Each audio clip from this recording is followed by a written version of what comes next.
Welcome to The Perfect Stool, Understanding and Healing the Gut Microbiome. This is your host, Lindsay Parsons, and today I'm launching into the second podcast on interpreting the organic acids test, a test that I use with a lot of my clients that can tell you about your gut health, in particular with regard to candida and mold, bacterial overgrowths, and overgrowths of Clostridia, as well as oxalate levels, your production of energy from carbohydrates, fatty acids, and protein, your neurotransmitter levels, nutrient levels of the B vitamins, vitamin C, CoQ10, and NAC, and detoxification markers. Last time I focused on the gut stuff, oxalates, and neurotransmitters, which was episode 74 from June 7th, 2022. So if you missed that one, you may want to go back and listen first to that one, and then listen to this one. Today I'll be focusing on energy production, nutrient levels, and detoxification markers. And to listen to this podcast and have it make any sense at all, you should find the link to the Organic Acids Test PDF from the show notes, or go to my website, highdeserthealthcoaching.com/the-perfect-stool, or just go to the main website and find the link to the podcast page. And there towards the bottom, you'll find a link to download a copy of the test that I'm going to be talking about today, so you can see what I'm referring to. But before I get started, if you haven't yet followed or subscribed to the show, be sure to do so. And if you want to get transcripts of the podcast, pop over to my website, highdeserthealthcoaching.com, and sign up for my newsletter. You'll also get my free e-booklet called Finding Your Root Cause Through Stool and Organic Acids Testing when you sign up. And if you haven't yet done my quiz on which stool or functional medicine test could help you uncover your root cause, you can find a link in the show notes and take that. Now on to the show. So I'm going to jump right back into the test, noting briefly that this is the Great Plains Organic Acids Test, and there's another from Genova called the Organics that some practitioners use. On some of these sections, the Organics does have one or two advantages over the Great Plains oat, one of which is that it lists the nutrients at the top of each section that are involved, such that if there's an issue, you know what to supplement with, although dosages, timing, etc. aren't given. So I'll mention those nutrients as we go along. And I do want to forewarn you that I'm going to be using a lot of big sciencey words and not to get intimidated. Just have the sample oat test open and glean what you can from what I'm saying. And if at some point you take the oat or already have one of your own, you can re-listen and key in on the markers that you have elevated or low and listen to the specifics and then dig in further. So we're jumping first to page 3, and you can find this test in the show notes if you missed the intro, and markers 22 and 23, lactic and pyruvic, under glycolytic cycle metabolites. The glycolytic cycle, also known as glycolysis, is the metabolic process that converts glucose, which you get primarily from eating carbohydrates, into pyruvic acid, which is turned into something called acetyl-CoA, which then enters the Krebs cycle to produce energy. This process is a sequence of 10 reactions that are catalyzed or helped along by enzymes. Those enzymes require cofactors, which are nutrients like B vitamins, for example, that are necessary for those reactions to take place. So when pyruvic is high on the organic acids test, as it is in this test, it means that the pyruvic acid isn't converting into acetyl-CoA, which when it gets bad enough indicates insulin resistance. So this is an early sign of a diet that's likely too high in sugar and refined carbohydrates. Interventions at this point are usually dietary, like eliminating all added sugars and white carbs and increasing protein or fat. And then in terms of supplement support, you're looking at alpha-lipoic acid, which helps stabilize blood sugar, and the B vitamins, in particular B1, also known as thiamine, B2 or riboflavin, B3 or niacin, and B5 or pantothenic acid. But it's best to take a B complex whenever you're taking B vitamins because they work together synergistically. Chromium can also be useful if you're dealing with blood sugar dysregulation, both on the hypoglycemic side, meaning low blood sugar, a sign of which is dizzy spells and shaking when your blood sugar drops, and the hyperglycemic side, which means high blood sugar and is typical of type 2 diabetes and also characterized by blood sugar highs and then crashes in which you feel exhausted. High lactic, number 22, can be from vigorous exercise because when oxygen is in short supply, pyruvic acid is converted to lactic acid through an anaerobic process, leading to sore muscles, like after you've lifted too many weights or done something new to your muscles. Lactic acid can also be elevated from bacteria overgrowths in the GI tract, B vitamin deficiencies, like I described before, that can lead to blood sugar dysregulation, mitochondrial dysfunction or damage, and anemia, among others. There can also be genetic reasons, but the numbers are generally much higher, like above 300 millimoles per mole of creatinine when you start suspecting that. Pyruvic can also be elevated for the same reasons as well, with possible genetic causes over 100 millimoles per mole creatinine. If you have enzyme issues that are genetic, you can also see neurological problems and seizures. If lactic is high but pyruvic isn't, it's more likely to point to anemia, zinc deficiency, but also can be from excess alcohol or toxic metal exposure. And if either is high because of the lack of energy production, CoQ10 is also a helpful supplement to help with energy. The next section, mitochondrial markers, Krebs cycle metabolites, or markers 20 through 29, are markers of the metabolites of the Krebs cycle, also known as the citric acid cycle, or TCA, tricarbolic acid cycle, which is the intermediate step in the creation of energy from food, and which takes place inside our mitochondria, which are in all of our cells. If you Google the Krebs cycle and pull up an image, that might be helpful in following along with what I'm saying. So as I mentioned above, glucose from carbohydrates converts to pyruvic acid and then to acetyl-CoA. That's just one of the potential ways of creating acetyl-CoA, and I'll talk about more later. But acetyl-CoA enters into the Krebs cycle, and then there are all these chemical reactions that happen so that acetyl-CoA is converted into citrate, which is the oxidized form of citric acid when it loses its hydrogen. And by the way, these markers on the Genova Organics form of the test are all listed in the 8 ATE form, like citrate, whereas on the Great Plains oat, they're all listed in the IC form, like the acid form, that is like citric. So then citrate is converted into cis-aconitate, and the corresponding marker on the Great Plains oat is aconitic, which is converted to isocitrate, which is on the organics but not on the Great Plains oat, and then converted to alpha-ketoglutarate, which is the same as 2-oxoglutaric acid on the Great Plains oat. I know this is very confusing. Which is then converted to succinate, then fumarate, and then malate. And there's a few steps in between that I didn't mention, but that's the cycle of the citric acid or Krebs cycle. And one of the byproducts of the citric acid cycle is NADH, which is then fed into the electron transport chain through a process called oxidative phosphorylation, which is the final step in the creation of energy, or ATP, also known as adenosine triphosphate. Now, forgive me if I have anything not quite right in this description, as I was a French literature major in college, and I've had to do a lot of catch-up in my chemistry and biology to understand this stuff. But the long and short of it is, each of these markers on the oat can indicate if there's a break in the process of the creation of energy in our mitochondria, or a problem with it entirely, like there's just not much of it going on because your mitochondria have collapsed and been destroyed by oxidative stress from toxins or not enough antioxidants in support of them, and to help detoxify the toxins like vitamin C and E. So if you see one of these markers elevated, it can also be because of a missing cofactor or nutrient in the process. So for example, to convert isocitrate to alpha-ketoglutarate, you need B3 or niacin, magnesium, and manganese. So if one of those is missing, you'll have excess isocitrate because the conversion isn't taking place and it's building up. Or to convert succinate to fumarate, you need B2, also known as riboflavin. So if you're short on that, you'll see succinate elevated because the conversion isn't taking place. So that's the general background of how to look at it. And then a deficiency of CoQ10 or its active form ubiquinol is also a common problem when there are breaks in the citric acid cycle. So specifically, getting down to the individual markers, high succinic can be from a deficiency of B2, CoQ10, also from bacterial degradation of unabsorbed glutamine supplementation, or from heavy metal or other toxic exposures and mitochondrial dysfunction. It's also possible to have a genetic issue with an enzyme. But in any case, low levels of succinate or succinic indicate a need for supplementation of the amino acids leucine or isoleucine. Elevated fumaric can be from a defect in the enzyme fumarase that catalyzes the conversion to malate, a defect in mitochondrial function, or impaired Krebs cycle function. Symptoms will be fatigue and weakness. You can support it with the addition of CoQ10, NAD+, which is a derivative of niacin or vitamin B3, called nicotinamide adenine dinucleotide. Also, the addition of nicotinamide, another form of B3, the amino acid L-carnitine, riboflavin or B2, biotin or B7, and vitamin E. Elevated malic can point to the need for more niacin or CoQ10, hyperinsulinism, which impedes weight loss. And again, this represents a break in the citric acid cycle. So again, you'll see fatigue and weakness.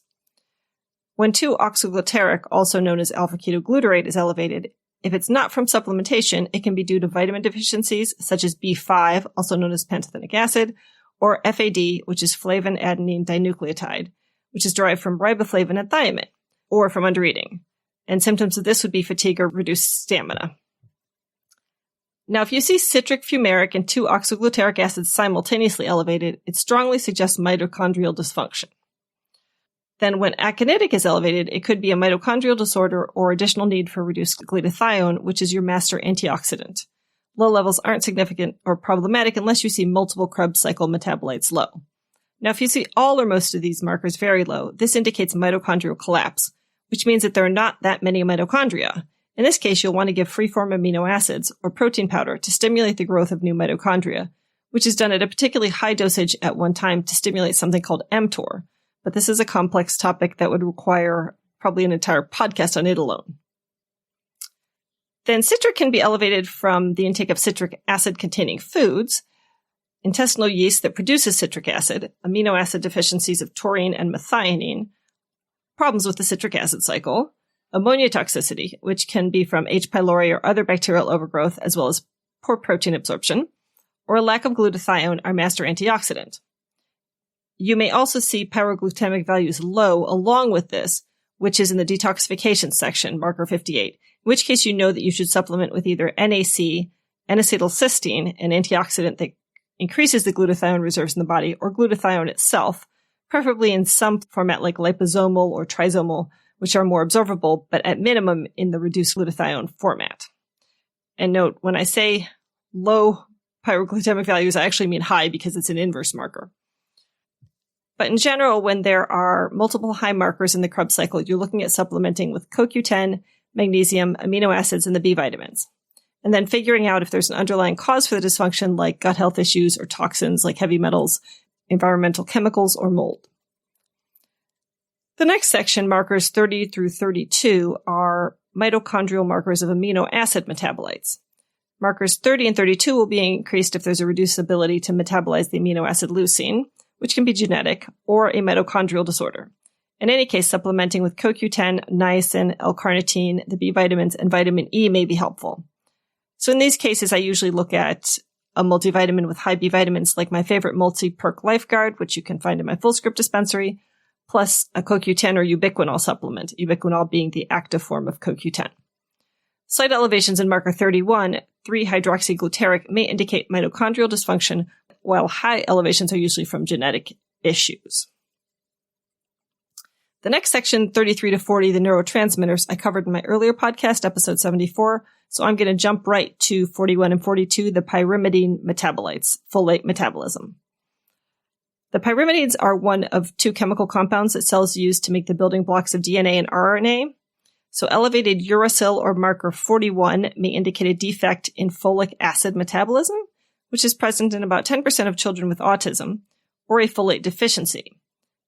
If it's elevated for a client, I just make sure they're getting a good quality multivitamin or B complex with the active form of folate, not folinic acid or folic acid, which many people have genetic issues metabolizing. So I look for the active forms of folate, which might be listed as methylfolate, L-methylfolate, 5-methyl-THF, L5-MTHF, or 5-MTHF. Slightly elevated thiamine isn't significant, but very high values on thiamine have been associated with inflammatory diseases and cancer. And elevated thiamine, along with elevated pyrimidines, has been associated with a genetic disease that causes seizures and autism. Then the next section, ketone and fatty acid oxidation, markers 43 through 49, is one of my favorites. I like this section because if there are issues here with elevated markers, it's one of the quickest and easiest fixes that usually has a dramatic effect on how people are feeling.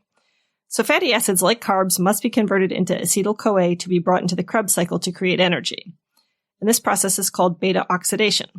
Now to do this, you need two things, the amino acid L-carnitine and vitamin B2 or riboflavin.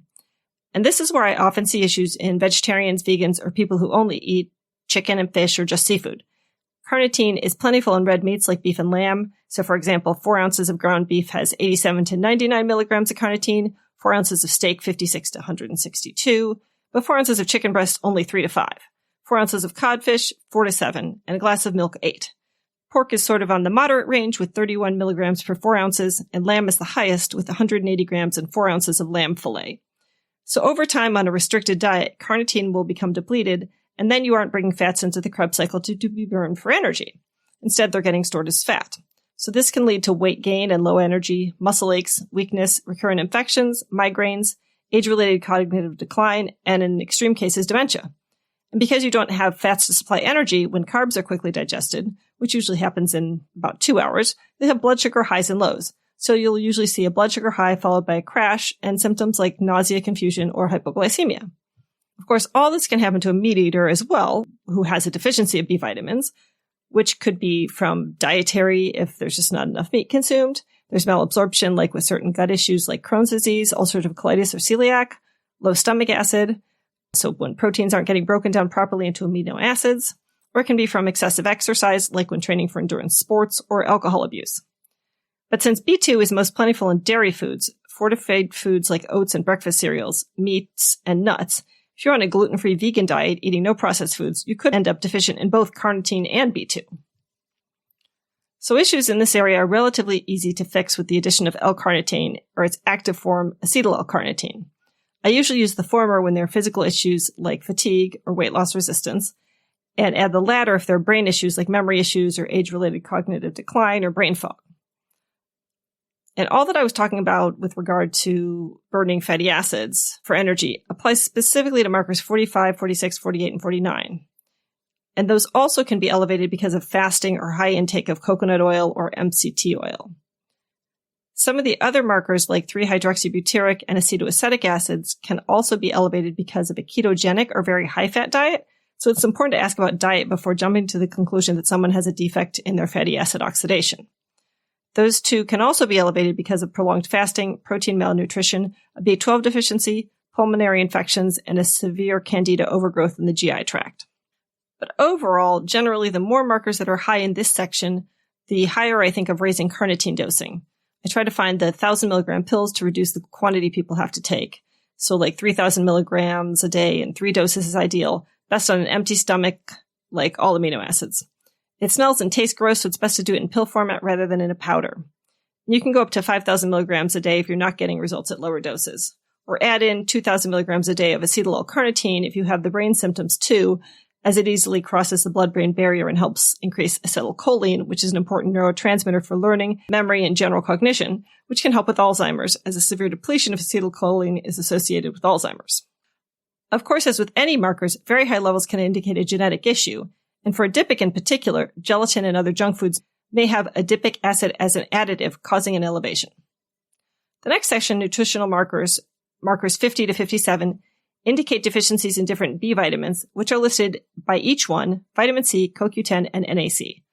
This is all pretty intuitive, with low markers for most of them indicating deficiencies, generally flagged if it's below the mean, except that some of them are inverse markers and have an asterisk, which means that a high value indicates a deficiency, which is the case for B12 methylmalonic, which is much more sensitive and will show up earlier than a blood test for B12, B2 glutaric, CoQ10, 3-hydroxy-3-methylglutaric, and biotin methylcitric. Deficiencies of different vitamins can have a variety of causes, but for B12, for example, a vegan diet, pernicious anemia, and gut issues are common causes.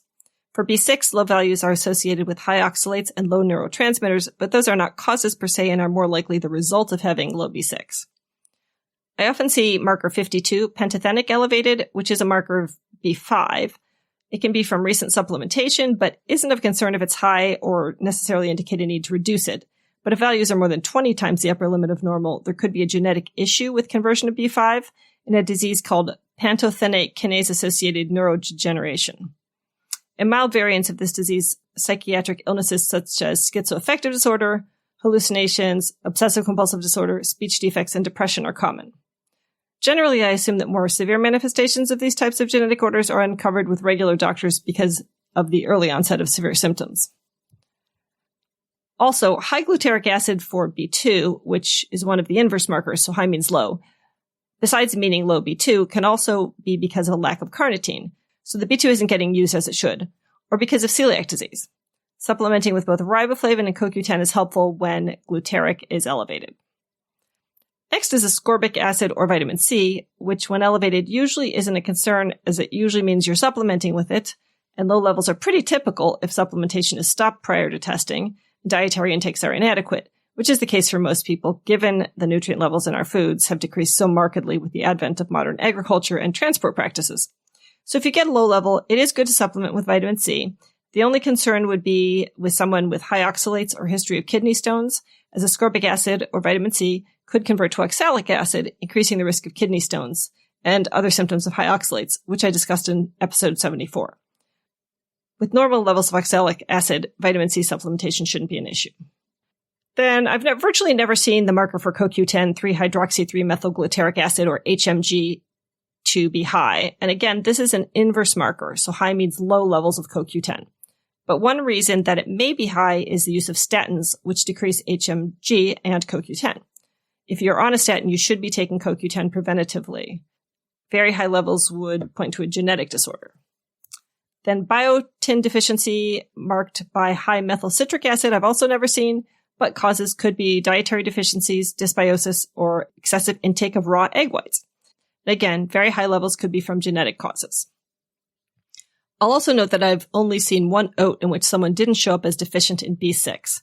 So I'm not sure if there's a test error there or all people with gut issues have low B6, which is not unlikely because gut issues can inhibit absorption, or whether there's a population level deficiency issue. But just to let you know that I've observed that as well as have other mentors of mine in the functional medicine community.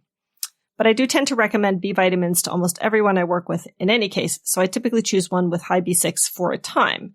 Now, it is possible to overdo B6, and symptoms of that are a lack of muscle control or coordination, skin lesions, heartburn, nausea, photosensitivity, numbness, and reduced ability to sense pain or extreme temperatures. So I don't recommend a super high B6 supplement indefinitely, and when I say super high, I'm talking 100 to 200 milligrams a day. But usually 6 months, if you see a low level, then retesting is ideal, or move to a more reasonable dose like 25 to 50 milligrams a day. And finally, I just want to say that I've also never seen N-acetylcysteine, or NAC, not in range, so it's not a terribly useful marker. The next section on detoxification usually alerts us to the need for NAC supplementation, so let's just jump there. So this section, Indicators of Detoxification, or markers 58 to 61, help you understand how well your liver is clearing toxins from your body. The first marker, 58, pyroglutamic, is a metabolite of glutathione, which is our body's master antioxidant. And one of its roles is to bind toxic compounds in the liver. High levels, meaning a lack of glutathione because it's an inverse marker, are usually due to toxic exposures like acetaminophen toxicity or other toxins, genetic disorders, the metabolic effects of certain antibiotics, or the path to mitochondrial failure from oxidative stress. You can supplement with NAC or N-acetylcysteine to support phase 2 detoxification, which will increase glutathione and bring this into the normal range. Sometimes other components of glutathione are missing, though, like glycine or glutamine, or you need other sulfur amino acids to support phase 2 detoxification, like taurine, methionine, and cysteine. So you may need to add those as well, or just take free-form amino acids that contain them all, or just supplement with liposomal glutathione, which is the preferred form. If glutathione is low, you should usually also supplement with magnesium. If you're just going off the oat results, you can check the Krebs cycle markers, and if they're low, meaning mitochondria have collapsed and given up, and you're feeling tired, depressed, or have chronic fatigue, you'll need both magnesium and glutathione or its precursors.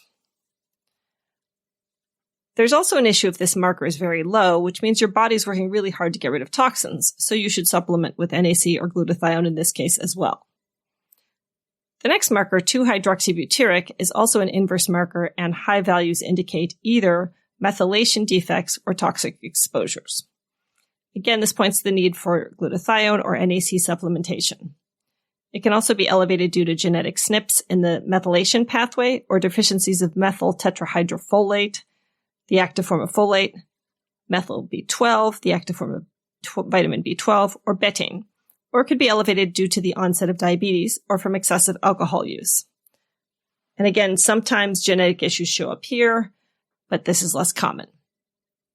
The next marker, orotic, is another one I really like because it's usually an easy fix. It gets elevated when ammonia levels are high from either drug toxicity to the liver, bacterial overgrowth, particularly H. pylori, GI bleeding, or inborn errors of the urea cycle, which is our process for ammonia metabolism, like a CBS mutation. So when you eat protein, you need to get rid of the nitrogen. But if you have a problem with your urea cycle and you can't do that efficiently, you end up with a buildup of ammonia, which can be because of faulty enzymes due to very common genetic issues with the urea cycle. Some symptoms of hyperammonemia are headache, fatigue, confusion, poor concentration, loss of muscle control, and food intolerances. So to help the urea cycle function, what you do is take high doses of L-arginine, which pushes the cycle and helps clear out the ammonia. The next to last marker I'll mention is 2-hydroxyhippuric, which is elevated from aspartame consumption, high salicylates like an aspirin, and also an additive to personal care products and naturally occurring in many fruits and vegetables. Some people have a sensitivity to salicylates, so if you've tried everything else diet-wise and this is high, it could be a salicylate sensitivity. It can also be elevated from overgrowth of certain bacteria in the gut that convert the amino acids tyrosine or phenylalanine into salicylic acid. The remaining markers under amino acid metabolites are rarely elevated and mostly point to genetic issues, so I'm not going to discuss them much here. And finally, under mineral metabolites, phosphoric acid is also rarely off because phosphates are common in processed foods, but if it is low, it could point to a vitamin D deficiency. Okay, so I know all of that was a bit much. Just look for some tidbits of information that you can use and don't stress if most of it was gibberish. If you do want to see the podcast in written format, just go to highdeserthealthcoaching.com and sign up for my newsletter. You'll get an email when I put out the transcript of the podcast in a week. And if you're dealing with either gut issues or mental health issues or chronic all over body problems or energy issues, the good news is that this stuff is quite fixable, and the organic acids test is often a great way to start to uncover what's going on underneath. And I work with clients using this test to reveal these issues and the root causes and educate you on how to fix them. So if you want to talk to me about what you've been dealing with and see if you think I can help, you can set up a free 30-minute breakthrough session with me through the link in the show notes. And I can let you know if I think I can help you and about my 5-appointment gut or autoimmune healing program. And you can decide if that seems like a good fit for you. Or you can just sign up for a single appointment. Links to those are in the show notes. And if you'd like to connect with me online, you can follow my High Desert Health Facebook page, join my Gut Healing Facebook group, or join my newsletter list at highdeserthealthcoaching.com, or find me on Twitter, Instagram, or Pinterest. The links for those are all in the show notes. Thanks for joining me today. I'm just wishing you all a perfect storm.